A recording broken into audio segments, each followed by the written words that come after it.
신명기 31장 30절부터 32장 14절까지 보겠습니다.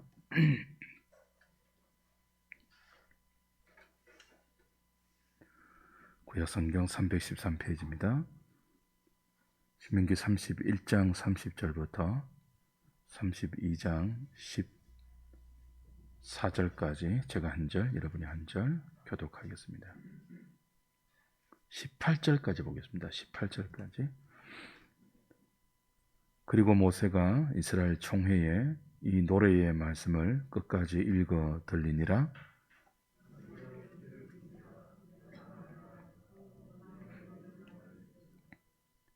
내 교훈은 비처럼 내리고 내 말은 이슬처럼 맺히나니 연한 풀 위에 가는 비 같고 채소 위에 단비 같도다.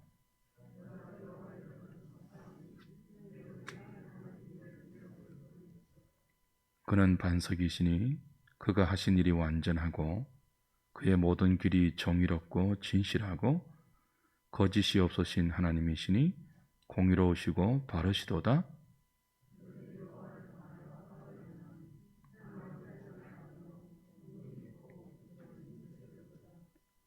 어리석고 지혜 없는 백성아, 여호와께 이같이 보답하느냐? 그는 내 아버지시요 너를 지으신 이가 아니시냐? 그가 너를 만드시고 너를 세우셨도다.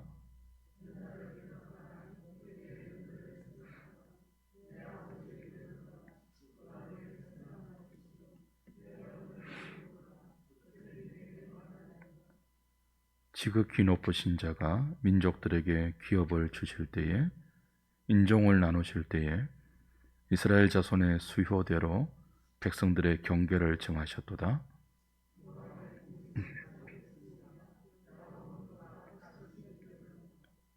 여호와께서 그를 황무지에서 짐승이 부르짖는 광야에서 만나시고 호위하시며 보호하시며 자기의 눈동자 같이 지키셨도다.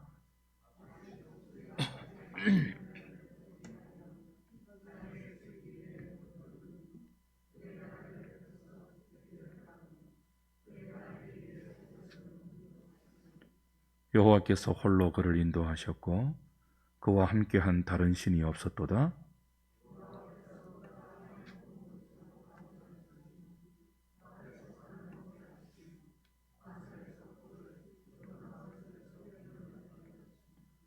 소의 엉긴 젖과 양의 젖과 어린 양의 기름과 바산에서 난 수양과 염소와 지극히 아름다운 밀을 먹이시며 또 포도즙에 붉은 술을 마시게 하셨도다.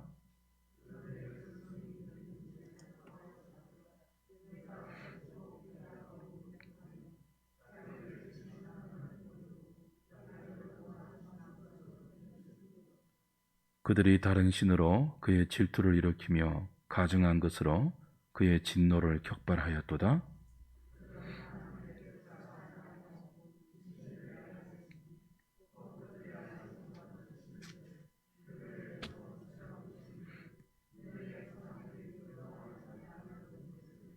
(18절) 같이 봅니다.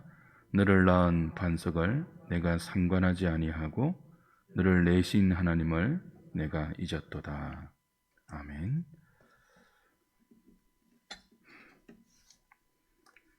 신명기 32장은 모세의 노래입니다. 하나님께서 모세를 통해서 모압 평야에 있는 출애굽 2세대에게 율법을 다 일러 주셨습니다. 31장에서 그 율법을 다 일러 주신 후에 다시 모세에게 명령하세요. 너는 이 백성에게 노래를 서서 지어 부르게 하라. 그리고 그 노래를 부르게 함으로 나를 기억하고 나를 증거하게 하라. 31장 19절에 가보십시오. 19절. 31장 19절. 그러므로 이제 너희는 이 노래를 서서 이스라엘 자손들에게 가르쳐 그들의 입으로 부르게 하여 이 노래로 나를 위하여 이스라엘 자손들에게 증거가 되게 하라. 그 명령을 하셨고 32장은 그 말씀에 순종하여 이제 모세가 노래를 서서 이스라엘 자손들에게 부르게 한 그 노래의 내용을 소개하고 있죠. 이렇게 그 노래를 서서 가르친 모세는 33장에서 이제 마지막 축복을 하고, 그리고 34장에 가면 느보산에 올라서 약속의 땅을 바라보고 하나님께서 맡기신 이 삶의 무대, 구속사의 무대에서 퇴장을 합니다. 죽음으로 퇴장을 합니다. 그렇게 신명기가 끝이 나는데요, 그 끝자락에서 이제 이 모세의 노래가 어미심장한 메시지를 우리에게 주고 있습니다. 왜 노래를 지어서 부르라고 하실까요? 노래에는 강력한 메시지가 있습니다. 가사도 그렇고 멜로디도 그렇고 사람의 마음을 움직이는 힘이 있는 것이 노래입니다. 이 노래를 지어서 그들이 반복하여 부르게 하므로 그 부른 메시지를 기억하고 그 노래의 내용이 하나님 앞에 증거가 되게 하셨죠. 무엇을 기억하기 위해서 이 32장의 노래를 부르게 했을까요? 하나님이 어떤 분인지, 그 하나님에게 이스라엘이 어떻게 응대했는지, 하나님의 하나님 되심과 인간의 패역함을 이 노래에 담아서 그들은 자신을 끝없이 성찰하게 했고, 하나님을 매 순간 의지할 수 있도록 이 노래를 부르라고 했습니다. 그래서 32장에 나오는 모세의 노래의 주제는요, 하나님의 자비로우심과 인간의 배은망덕이에요. 크게 세 부분으로 이 노래를 나눌 수 있는데, 1절부터 14절은 이스라엘을 택하시고 구원하시고 인도하신 하나님의 은혜를 노래합니다. 그리고 15절부터 30절은 그 은혜를 배반하는 이스라엘의 배은망덕한 그 죄를 노래하죠.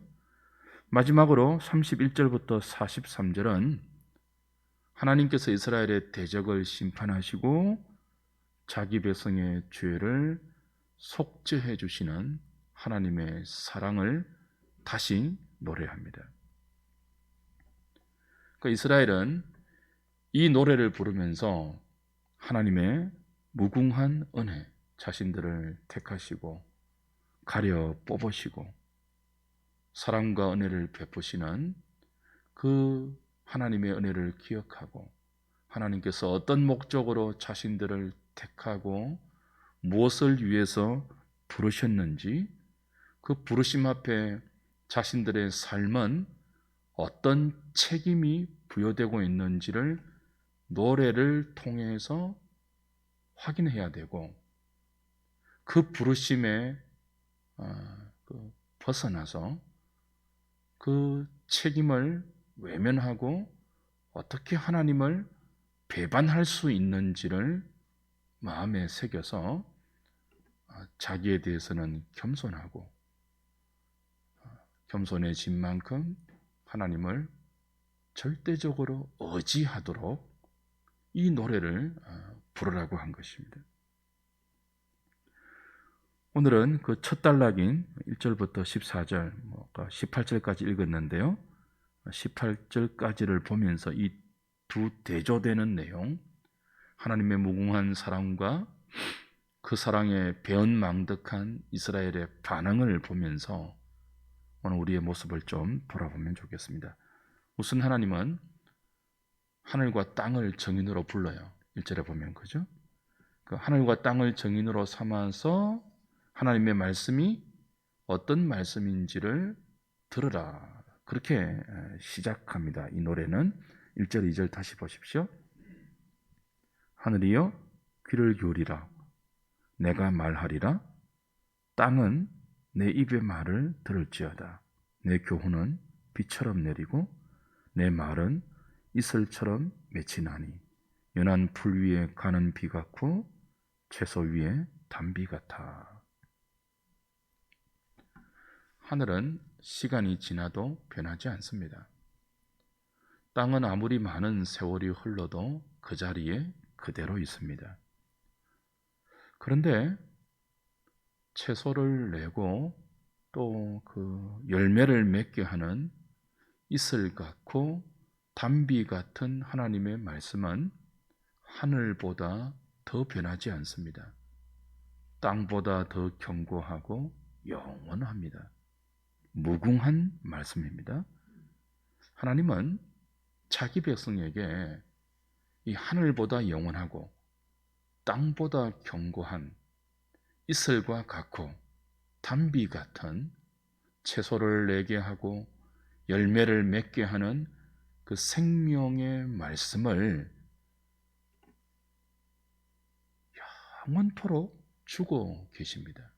그걸 하늘을 정인으로 부르고 땅을 정인으로 불러서 변하지 않는 하늘과 땅에게 증거를 삼으십니다. 내 말이 어떤 말인지 이 백성들은 잊어도, 변하는 인생들은 잊어도 그 자리에 있고 언제나 그 자리를 지키고 있는 하늘과 땅, 너희들은 귀를 열어서 내가 내 백성들에게 이슬처럼 내리는 단비처럼 주는 나의 말씀이 어떤 말씀인지를 너희들은 듣고 정언하여라. 내 말이 어떤 말인지를 너희가 증거를 삼아다오. 그런 의미입니다. 이 영원한 말씀, 생명을 주시는 말씀을 하나님께서 자기 백성에게 주고 계시는데요. 이 이슬 같고 단비 같은 말씀을 주시는 하나님이 어떤 분입니까? 4절 보십시오. 그는 반석이시니 그가 하신 일이 완전하고 그의 모든 길이 정의롭고 진실하고 거짓이 없으신 하나님이시니 공의로우시고 바르시도다. 그렇죠? 하나님은 반석이래요. 바위죠. 흔들림이 없는 든든한, 언제나 완전하시고 정의롭고 진실하시고 거짓이 없으시며 공의로우신 이 하나님의 성품이죠. 전부 이 하나님의 성품은 정의롭고 진실하고 거짓이 없고, 이 하나님의 성품은 흔들리지 않습니다. 바위처럼, 반석처럼, 그리고 조금의 흠도 없는 완전한 성품입니다. 모자람이 없는 그 정의와 거짓 없는 진실과 올바름에 어떤 부족도 결핍도 모자람도 없는 완전한 성품을 가진, 그 완전한 성품이 조금도 변하거나 흔들리지 않는 반석이세요. 반석 같은 하나님이세요.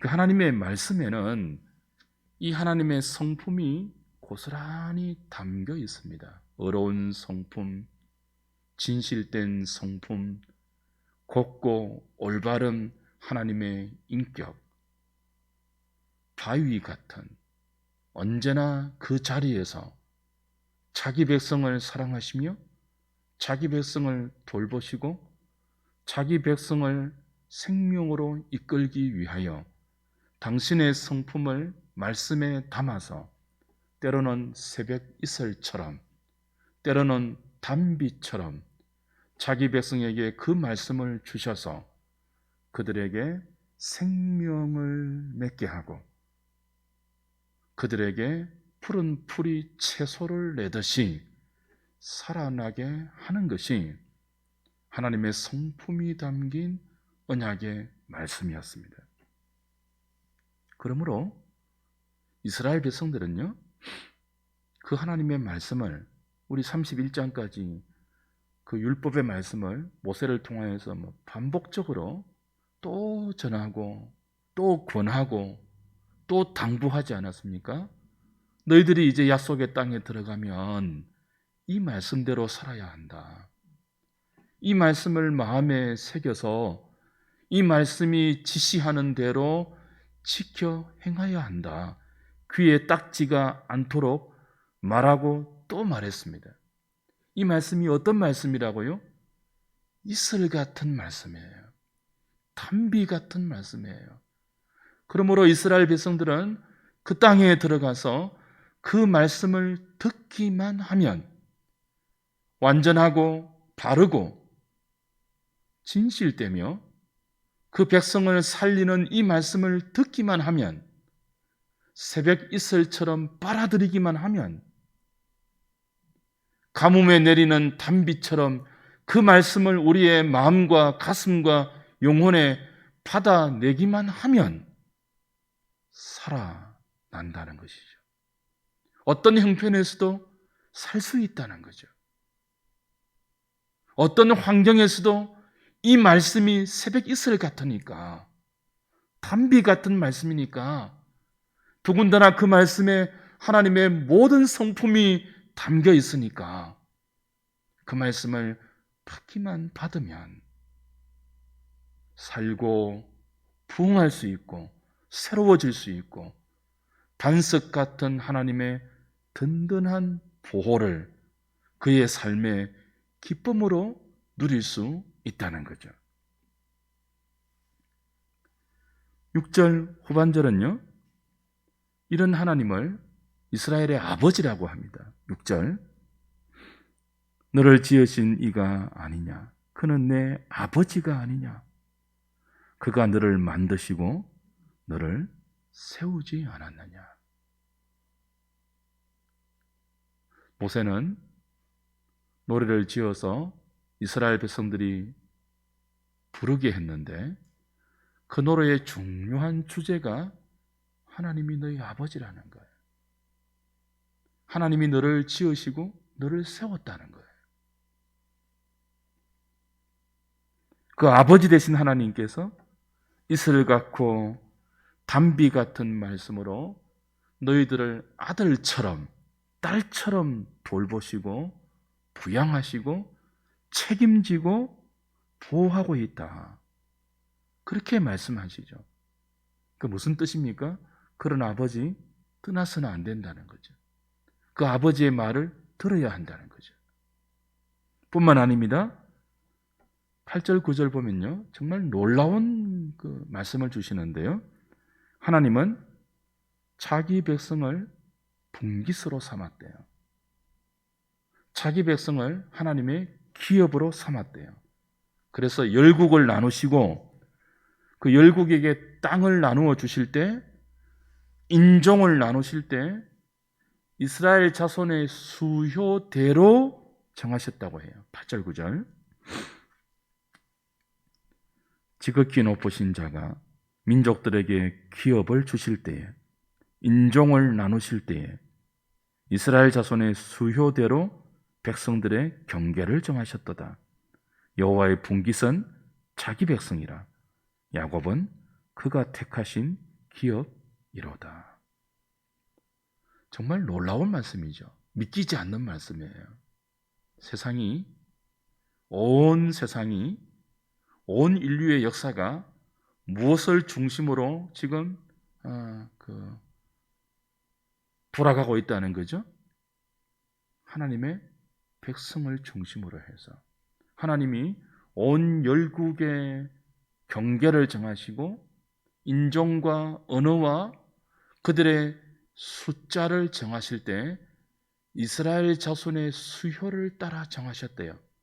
그러니까 이스라엘을 염두에 두고 이스라엘을 위해서 열국이 존재한다는 거예요. 이스라엘 주변에 얼마나 많은 나라가 있습니까? 애굽, 이집트, 그리고 늘 이스라엘을 괴롭게 했던 모압과 암몬과 블레셋과 에돔과, 그죠?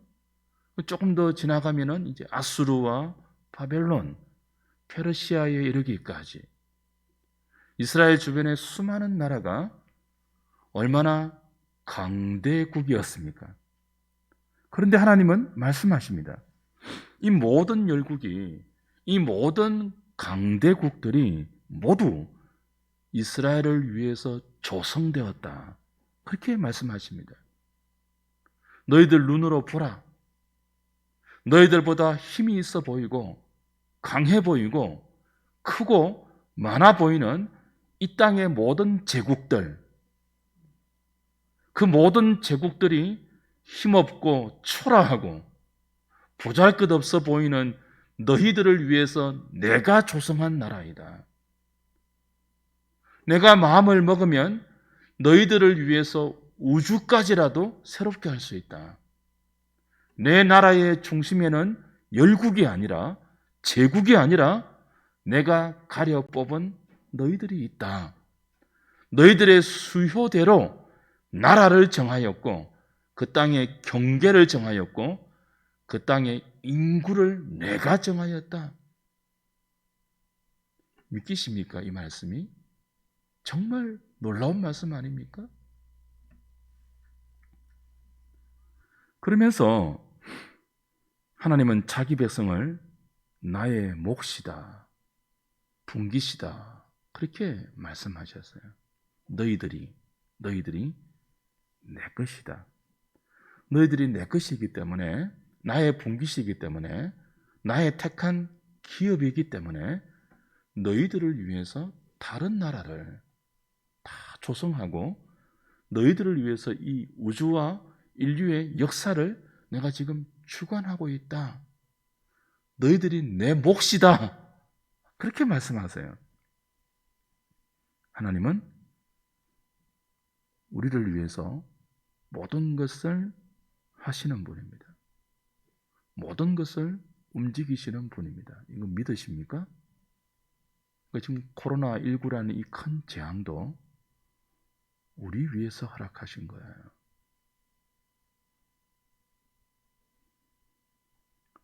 이 노래가 지금 무엇을 가르칩니까?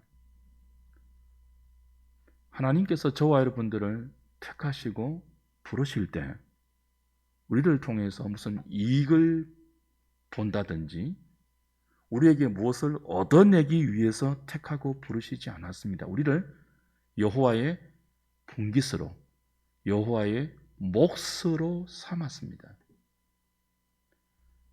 하나님의 기업으로 우리를 불렀습니다. 우리 자신을 목표했습니다.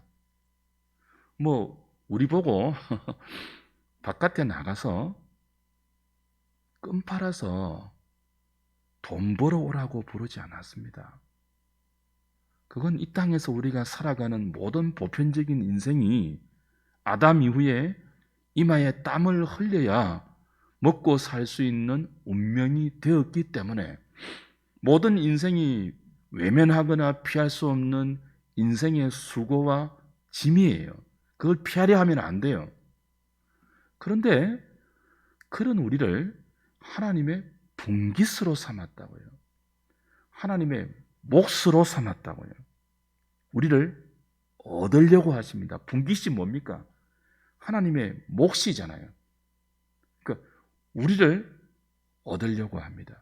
온 우주를 얻으려고 하지 않고 온 우주가 하나님의 것인데 그 온 우주가 하나님께로 다 무릎을 꿇고 온 우주가 하나님을 찬양한다 해도 그 중에 택한 우리가 하나님의 몫으로 하나님께 우리의 마음을 드리고 하나님께 우리를 온전히 항복시켜서 우리를 사랑의 대상으로 하나님께 드리지 않으면 하나님은 결코 만족할 수 없는 우리를 얻기 위해서 택하고 불러내었습니다. 뿐만 아닙니다. 우리가 하나님의 기업이라고 합니다. 우리가 찬양할 때 하나님이 우리의 기업입니다. 이런 찬양은 많이 하죠. 오늘 본문은 뭐라고 합니까? 모세의 노래에서 어떻게 노래하라고 했습니까?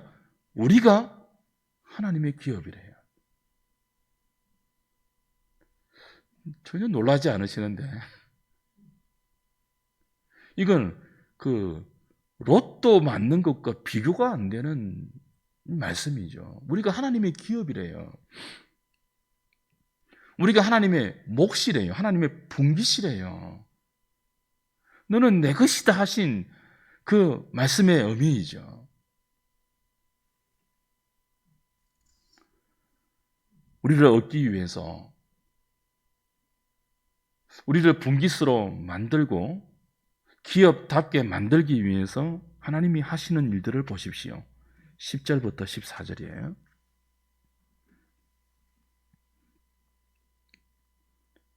여호와께서 그를 황무지에서 짐승이 부르짖는 광야에서 만나시고 호위하시며 보호하시며 자기의 눈동자 같이 지키셨도다. 마치 독수리가 자기의 보금자리를 어지럽게 하며 자기의 새끼 위에 너풀거리며 그의 날개를 펴서 새끼를 받으며 그의 날개 위에 그것을 엎는 것 같이 여호와께서 홀로 그를 인도하셨고 그와 함께한 다른 신이 없었도다. 여호와께서 그가 땅의 높은 것을 타고 다니게 하시며 밭의 소산을 먹게 하시며 반석에서 꿀을 굳은 반석에서 기름을 빨게 하시며 소의 엉긴 젖과 양의 젖과 어린 양의 기름과 바산에서 난 수양과 염소와 지극히 아름다운 밀을 먹이시며 또 포도즙에 붉은 술을 마시게 하셨도다. 우리가 하나님의 눈동자래요. 이 눈동자라는 말은 가장 귀한 것, 가장 소중한 것을 의미하죠. 우리를 앵벌이 시키는 하나님이 아닙니다.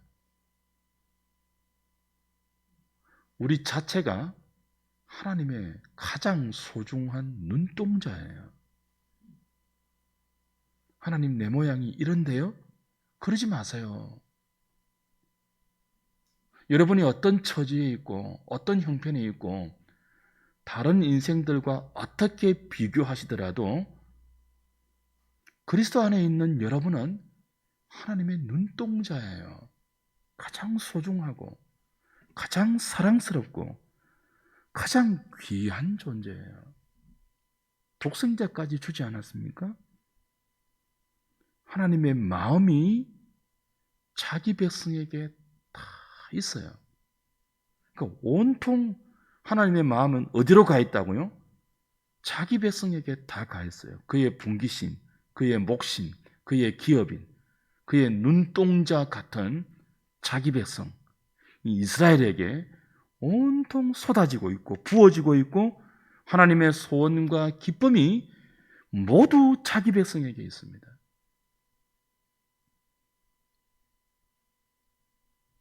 부모가 자녀에게 품는 마음이죠. 부모가 자녀에게 쏟는 사랑이죠. 그래서 하나님께서 우리에게 무엇을 원하시겠습니까? 마음입니다. 마음. 돈 아니에요. 마음이에요. 우리의 중심이에요. 하나님이 나를 소유하시기를 원하시는데, 알겠어요, 하나님. 알겠어요, 주님. 나를 그토록 소유하고 싶으시다고요. 내가 무엇인데? 내가 나를 보아도 보잘것없고 너무나 패역하고 블레만도 못한 죄인인데 어떻게 이런 나를 소유하려고 하십니까? 이런 나를 분깃으로 얻으려고 하십니까? 이런 나를 눈동자처럼 여기고 이런 나에게 하나님의 마음을 다 쏟으시고 하나님의 소원과 하나님의 기쁨을 다 쏟아 넣으십니까? 그걸 알기를 원하세요, 우리가. 그래서 우리도 하나님께 우리의 마음을 드리기를 원하세요. 우리의 마음을 하나님께서 받으시기를 원해요. 마음을 잘 안 주거든요, 이 백성들이. 우리가. 마음이 온통 딴 데 가 있거든요. 그저 앉아도 돈, 서도 돈, 누워도 권력, 자나 깨나 그냥 자신의 소망을 이룰 수 있는 이 땅에 속한 헛된 그 재미를 주고 한순간에 쾌락을 주고 뭐 자존심 좀 우쭐거리고 세워줄 수 있는 그것들만 우리 마음에 가득 차 있지, 하나님께서 우리에게 쏟아붓고 있는 그 소원과 그 기쁨을 우리 마음에 담아놓지 않거든요. 하나님이 늘 섭섭한 거예요. 우리의 마음을 얻고 싶은 거예요. 6월절 어린 양, 그 어린 양의 피를 가지고 그들을 불러내지 않았습니까?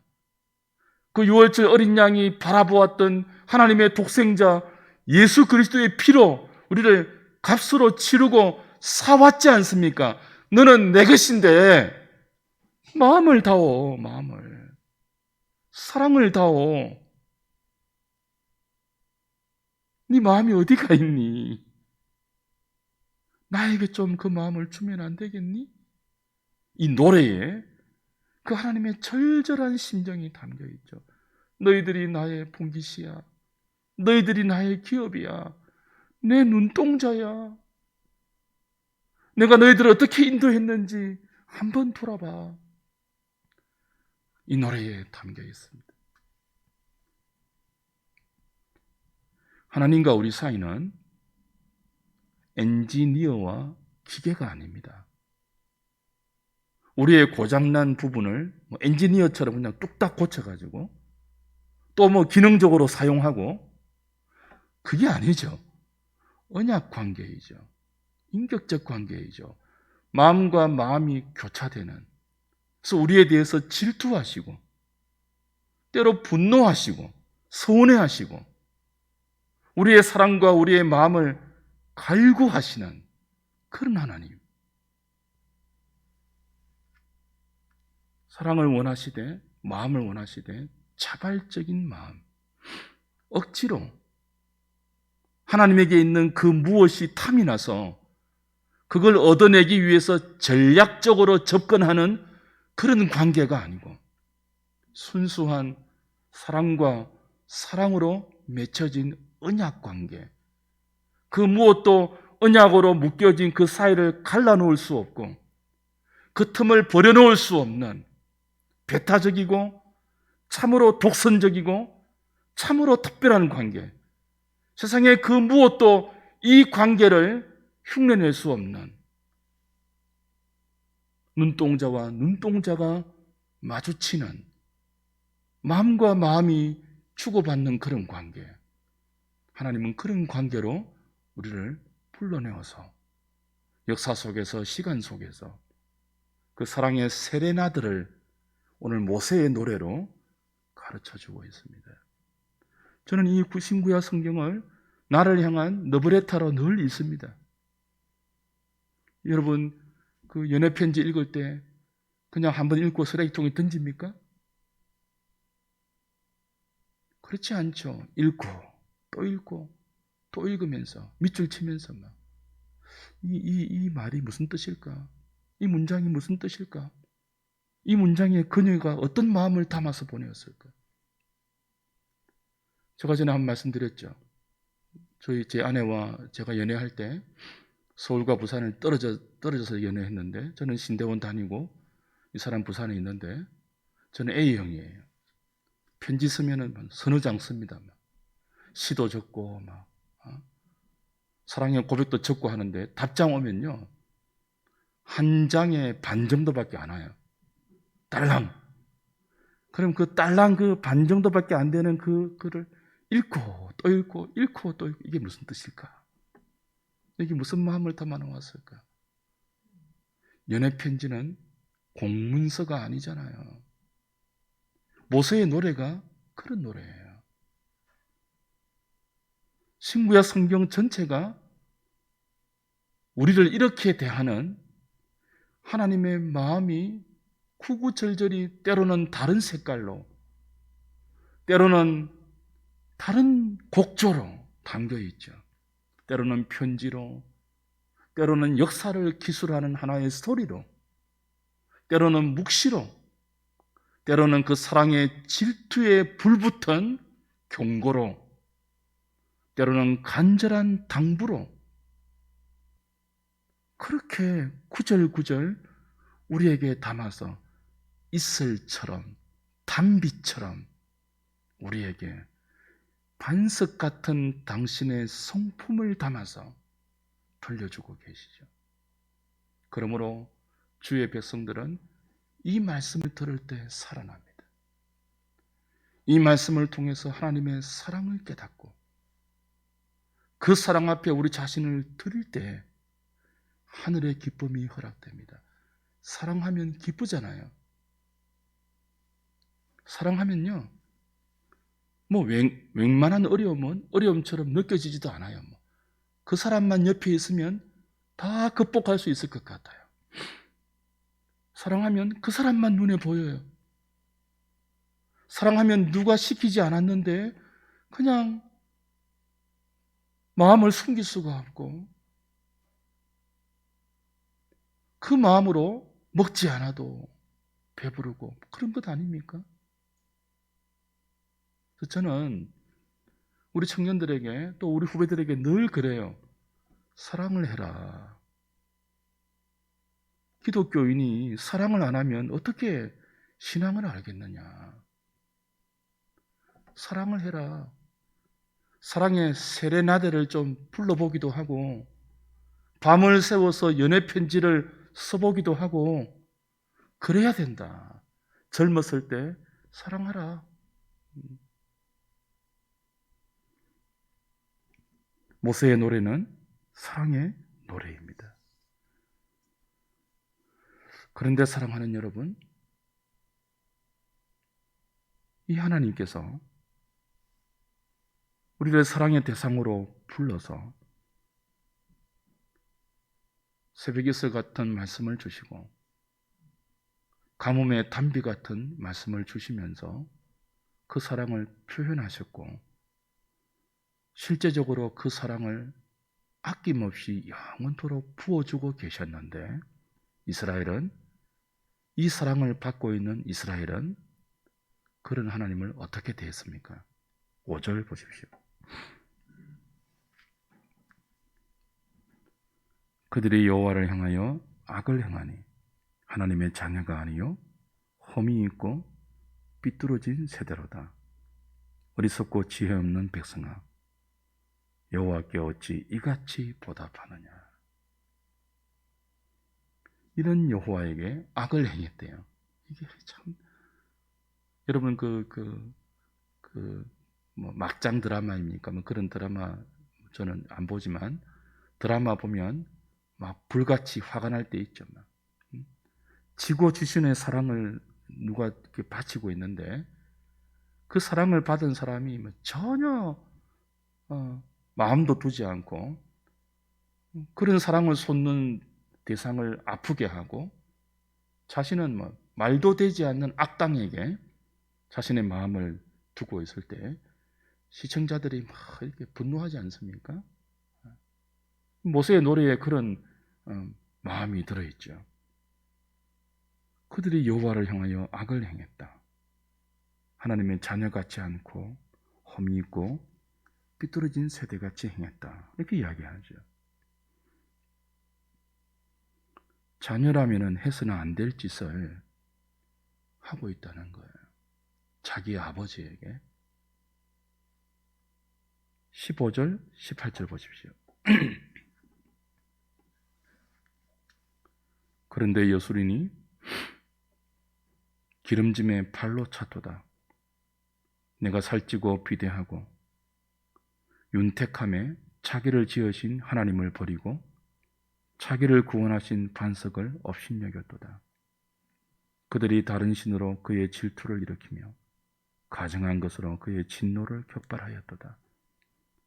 그들은 하나님께 제사하지 아니하고 귀신들에게 하였으니 곧 그들이 알지 못하던 신들, 근래에 들어온 새로운 신들, 너희의 조상들이 두려워하지 아니하던 것들이로다. 너를 낳은 반석을 내가 상관하지 아니하고 너를 내신 하나님을 네가 잊었도다. 요술은 이 기름짐에 발로 찼다 그러죠. 요술은 이스라엘의 별칭이에요. 하나님께서 이스라엘을 너무 사랑스럽게 보실 때 여수르나 그렇게 불렀습니다. 너무너무 사랑스러운 이름. 그런데 그 사랑을 입은 이스라엘이 배가 부르고, 그죠? 자기가 목적한 그 목적이 달성되면 하나님을 발로 찼다고 합니다. 그 얼마나 배영만덕한지. 하나님은 모든 것을 바쳐서 이스라엘을 사랑했는데 그 사랑을 입은 이스라엘은 하나님을 늘 이용의 대상으로 생각했습니다.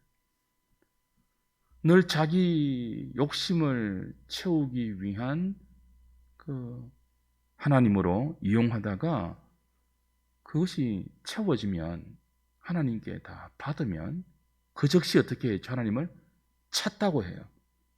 하나님을 발로 뻥 차버렸어요. 하나님이 은혜를 가지고 복을 가지고 사랑을 가지고 그들에게 가까이 가면 이제 필요 없어.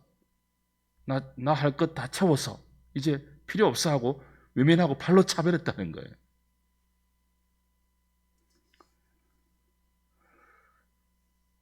이럴 수가 있는가 하는 그런 생각이 들지만 이것이 이스라엘 역사가, 구약 역사가 우리에게 가르쳐주는 이스라엘의 모습이었고 그 이스라엘은 오늘 저와 여러분들을 대변합니다. 이게 우리예요. 우리 인간의 실상이에요. 우리 안에 있는 죄성의 끔찍한 실태예요. 그래서 노래를 지어서 부르게 하심으로 너희들이 이런 존재임을 잊지 말라고 하십니다.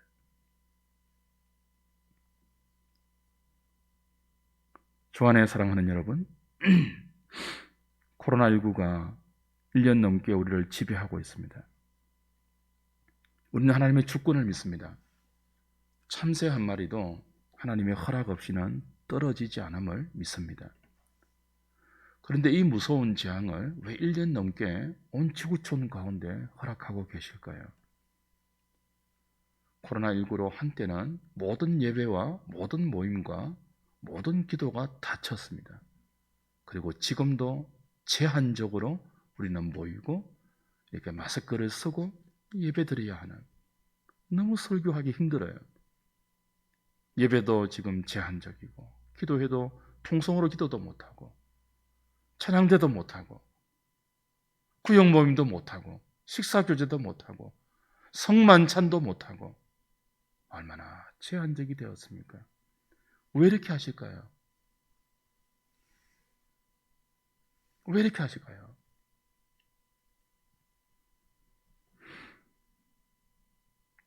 온 우주를 자기 백성을 위해서 움직이신다고 했죠.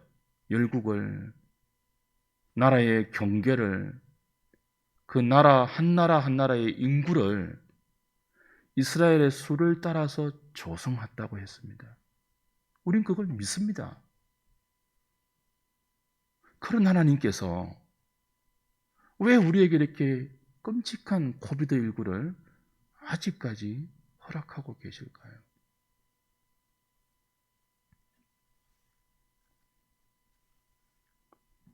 저는 그런 생각을 떨치지 못하겠어요. 하나님께서 이 땅에 주의 몸된 교회들이 드리는 예배, 우리가 드리는 기도, 우리가 드리는 모든 신앙 행위를 받기에 얼마나 힘이 드셨으면 예배를 막으셨을까? 그리고 지금도 제한적으로 열어놓으실까? 여러분 기억하시죠? 구약 성경의 마지막 성경이 어떻게 끝이 납니까?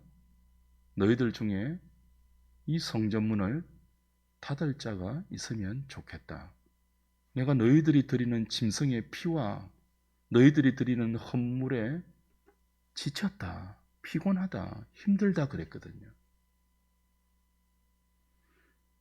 우리는 하나님이 기뻐하실 줄 알고 우리의 열심을 동원하고 헌신한다고 하면서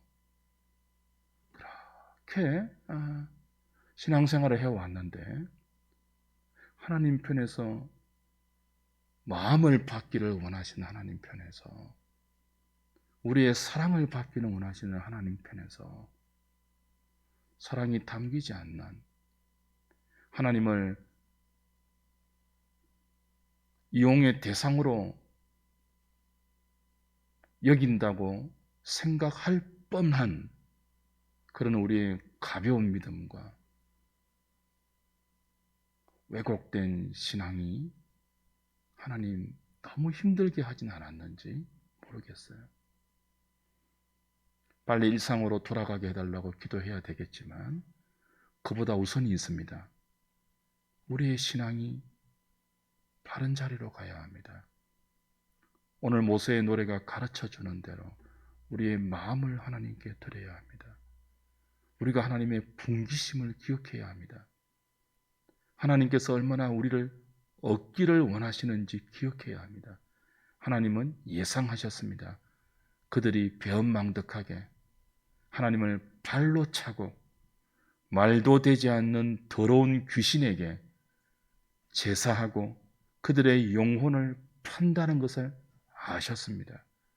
그럼에도 불구하고 그들을 눈동자같이 아끼시고 그들을 기업으로 삼아 불러내어 대답 없는 메아리처럼 그들에게 당신의 마음을 이렇게 다 드러내시면서 얘들아, 나중에라도 이 노래 지어 부르면서 나중에라도 이 노래에 담긴 내 마음을 기억한다면 돌아오라.